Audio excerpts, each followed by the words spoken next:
Your to-do list, your budget spreadsheet, your 5-year plan, they are all prayers for what you lack. Each item on those lists is a declaration to your subconscious mind that something is missing, that you are incomplete, that happiness is on the other side of an achievement. This script will show you the invisible mechanism in your own mind that turns your best intentions into a constant affirmation of scarcity. You'll learn a system to reverse this default setting based on how your brain actually builds its sense of reality. And chances are, the very way you're trying to improve your life right now is the same system that's keeping you stuck. We all live inside a story of, I'll be happy when, I'll feel secure when I have 6 months of savings, I'll feel attractive when I lose 15 pounds, I'll feel successful when I get the promotion. This seems like a perfectly logical way to motivate yourself.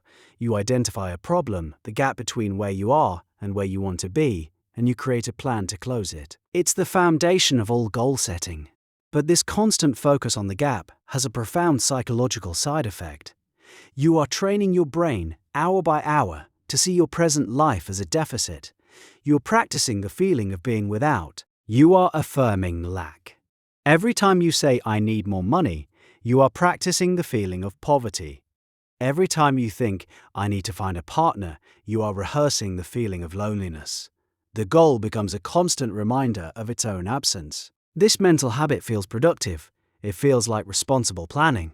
But what's really happening inside your brain is something else entirely. Your brain is a problem-finding machine. That is its factory setting.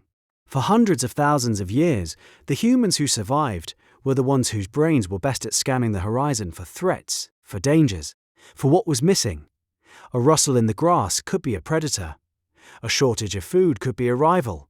The brain that got good at spotting problems and deficits is the brain that passed on its genes.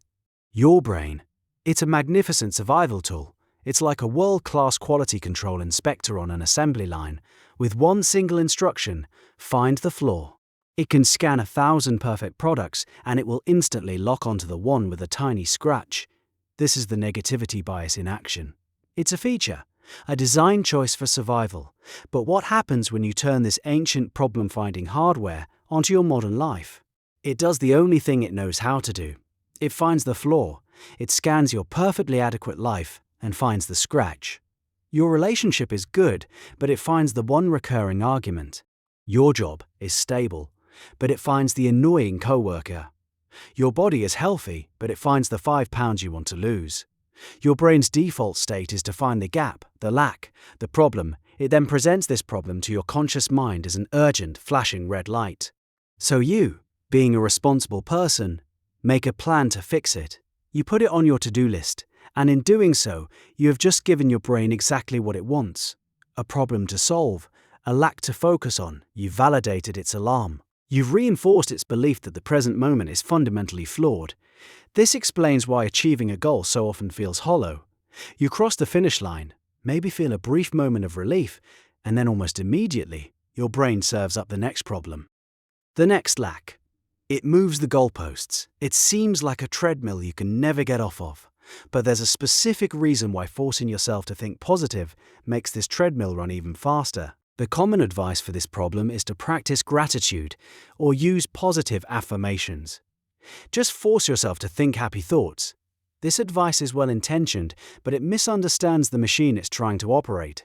Your mind doesn't respond well to force. There's a psychological principle called ironic process theory. You might know it as the white bear problem. If I tell you, for the next 60 seconds, do whatever you want but do not think about a white bear, what's the only thing you can think about? A white bear.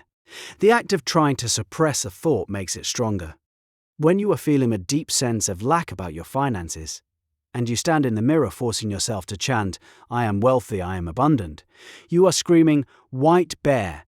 Your mind immediately brings up all the evidence to the contrary, the overdue bills, the meager bank account, the broken appliance you can't afford to fix. The affirmation feels like a lie, and your brain, the logical problem-solving machine, knows it's a lie. The internal conflict between the forced affirmation and your perceived reality creates immense stress. It actually reinforces the feeling of lack because now you feel like a failure for being unable to even think positively correctly. Gratitude is a powerful state. The research on its benefits is solid, but the practice of gratitude, as most people do it, through gritted teeth, trying to convince themselves they're happy when they feel desperate, is an exercise in futility. It's like painting a smiley face on a rotting wall. You're ignoring the structural problem. So if positive thinking is a trap, and your brain is wired to find problems, what's left? The answer comes from the way law enforcement trains detectives to solve impossible cases. A detective investigating a crime does not stand at the scene and affirm, the suspect is guilty. That would be absurd. Affirmations have no place in an investigation. A detective does one thing. They collect evidence. They find a footprint, a fiber, a partial fingerprint, a single, small, undeniable fact. They bag it. They label it. They add it to the case file. They keep collecting small, verifiable pieces of evidence until the case becomes so strong, so undeniable that a conclusion naturally forms. Your belief system works the exact same way. Your feeling of abundance or lack is a case you are building against yourself every single day. The conclusion you've reached about your life is based on the evidence you've been paying attention to. And since your brain is a world-class flaw-finding machine, it has been diligently collecting only the evidence that supports the case for not enough. The solution is to become a different kind of detective. Your new job is to consciously and deliberately collect evidence for a different case, the case for I have enough. This sounds simple. It is, but it is profoundly different from positive affirmation.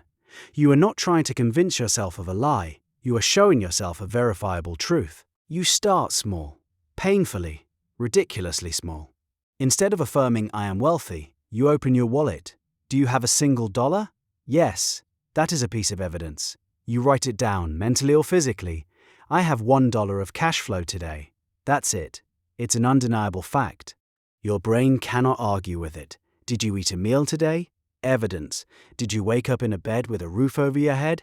Evidence. Did a friend send you a funny text? Evidence for social abundance. You systematically ignore the big sweeping conclusions and focus only on the tiny, verifiable present moment facts. Your brain's problem finder will scream at you. It will say, yes, but you have debt. Yes, but your rent is due. You treat that voice like a rookie detective who is jumping to conclusions. You, the lead investigator, simply say noted and go back to collecting your evidence. This process works because it respects the brain's logic.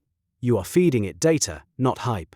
Over time, you build a case file so thick with tiny pieces of evidence for enough that the old story of lack begins to look weak and unsupported. You are changing your brain's search filter, its reticular activating system, from seeking problems to documenting sufficiency. Building this case file of evidence is powerful. It rewires your perception, but there's a way to create new, high-quality evidence on demand, and it has nothing to do with what you think or what you notice. It has everything to do with what you do. The most powerful form of evidence is an action. Every action you take is a vote for the type of person you are. It's an undeniable data point in your case file. You can tell yourself you're a writer all day, but your brain remains skeptical until you sit down and write one sentence. That sentence, however small, is a piece of irrefutable evidence.